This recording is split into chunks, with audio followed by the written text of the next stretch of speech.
Let's start with a discussion of music. Not what it is, but what is the value of music? What does it mean to us in our lives? Daniel Levitin says, the power of art is that it can connect us to one another and to larger truths about what it means to be alive and what it means to be human. Music in all its forms allows us to explore different avenues for self-expression. But can music be impacting if it's not presented in the traditional format known to many hearing individuals? The deaf community has already discovered this to be true through the use of ASL music and poetry.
In his book, Arts with the Brain in Mind, Eric Jensen talks about how music is biologically part of human life.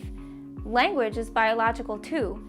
In a human genome project, a gene was found that is related specifically to language. Did you know that babies who learn American Sign Language as their primary language babble in signs the way other infants babble with vocal sounds? ASL activates the same parts of the brain as spoken language and more. We know that music and language processes develop in the frontal and temporal lobes. They share a partial overlap, which suggests that these specific neural pathways may develop in the womb undifferentiated, allowing them to expand and develop side by side.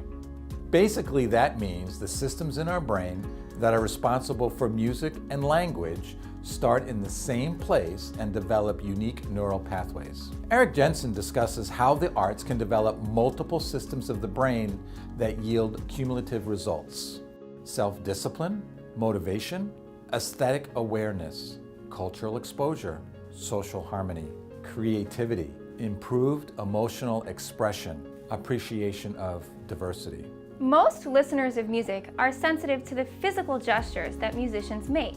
If we eliminate the sound, people pay attention to body movements, emotion in breathing, and expression in gestures.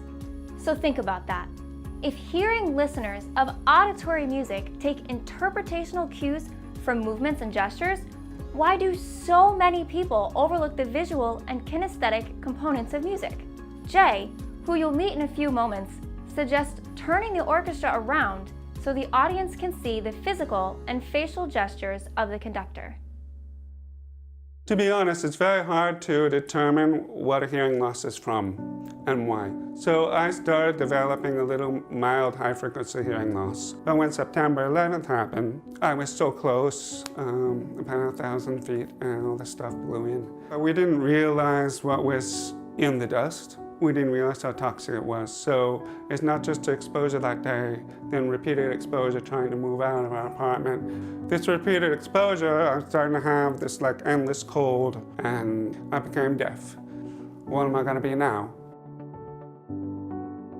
It changed my thinking. Instead of my thinking about how I want to evaluate music and quality of music, at an expert level, we are coming up against a challenge and we're going to overcome it. And it's not that this music is going to be the most amazing music you've ever heard. It's that I am going to make music anyway.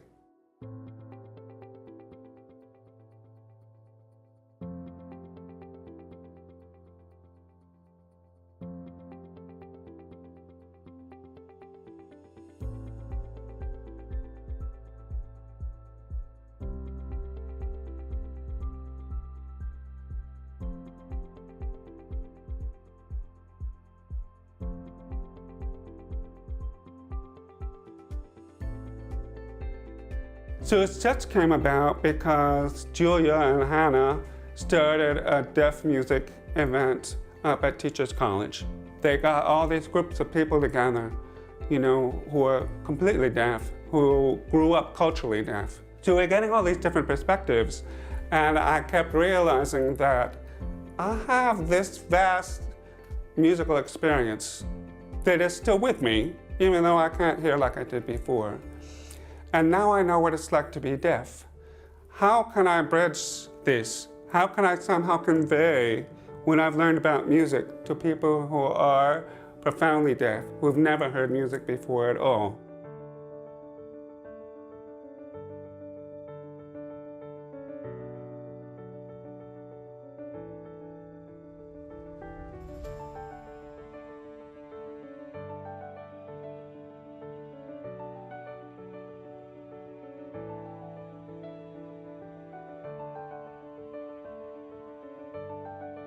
Through our meetings, we would talk about pitch. How do you convey pitch? And I was so frustrated with all the visualizers I'd worked with over the years because they don't give me music through my eyes.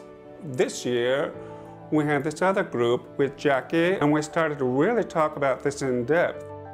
A little over 9 years ago, Jackie was in a very serious car accident that, among other things, rendered her deaf in her right ear. Jackie's desire to become a professional singer didn't appear like it would be part of her future anymore. However, what was once viewed as a major setback has become one of the most powerful experiences in our lives.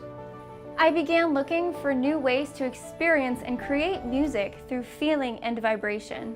With the help of countless people, I was not only able to achieve my goals, but far exceed any expectations I ever set for myself. In my journey back to music and singing, I met some absolutely phenomenal people.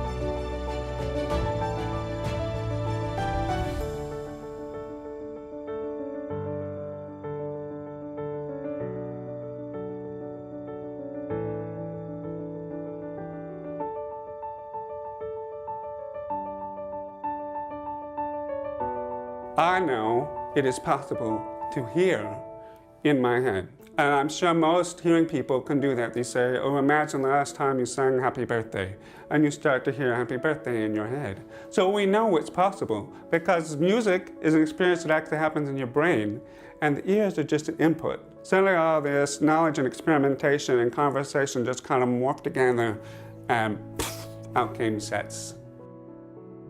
If there's music playing right now, do I really want to know that's an A and this is a G and this is an F? Because that's what most visualizers are giving you. We said, no, let's take all these things that you would want to know about music and let's try to recategorize them and let's try to work from a deaf perspective. So the name SETS stands for 4 words: space, emotion, time, and shape.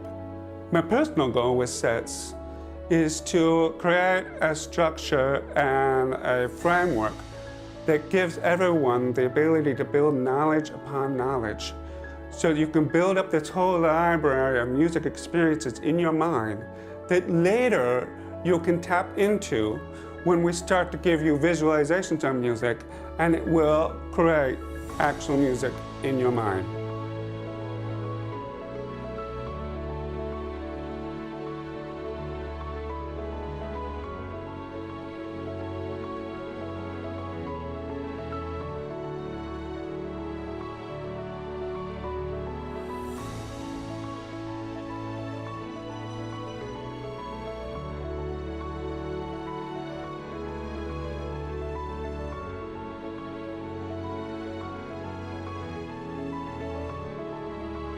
We all see that music is very impacting to our lives. We're excited to see how music will continue to develop and how it will enrich future generations. We'd love to hear your thoughts. Email us at setscurriculum@gmail.com.